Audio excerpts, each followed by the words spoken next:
What's up, guys?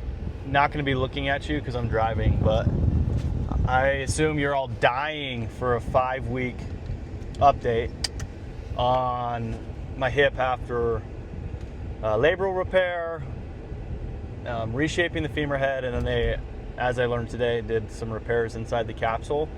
So repairing cartilage, just anything they could work on in there, they did, because they're in there anyway, which that's something I didn't know, which we'll get to in a minute. This has been entirely a lot easier than I thought it would be, or I feel better than I thought I would, especially compared to like an Achilles repair or something I've had in the past. So needless to say, I've been doing quite a bit. Just to update you on what I've been doing, I've been golfing quite a bit. I'm headed there right now. Walking when I'm golfing, so pushing my bag and walking quite a bit. Mountain biking, although I have been really limiting the downhill to stuff that's super easy. My biggest concern would be crashing or falling and having to brace with the leg. And then I've been getting back into lifting, but I've been limiting myself on range of motion to stay about 90 degrees or above. I don't have any pain right there. So that's kind of things I've been doing. I still have pain when I lift my leg quickly, or if I am laying on my back and I try to lift my leg with my leg relatively straight. So that's like the limitations of the pain. I haven't been able to sprint or anything, but I had been like returning to jogging.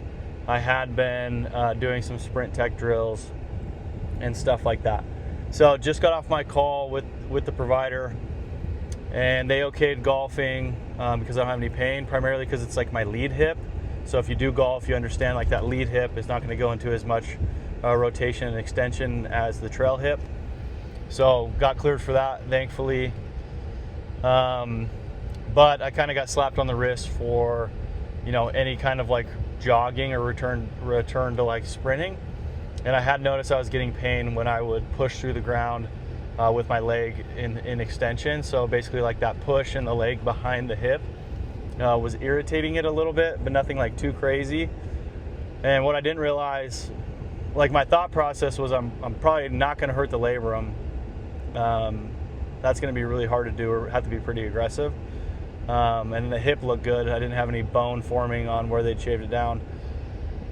But I didn't think about the capsule repair. So that's what they were most concerned about, was the actual capsule, and giving it at least 3 months before I do any kind of jogging or pushing with my leg back behind my hip. So again, got slapped on the wrist for that. So I'm gonna try to cut back on that. I'm not gonna jog. I'm not gonna do that return to sports stuff, which sucks because that's what I love to do, is that sprinting. But apparently that's what's the most dangerous. So but in terms of like pain, it's pretty low levels. I can sit all day, no pain. I actually feel better than before surgery in terms of some of that stuff.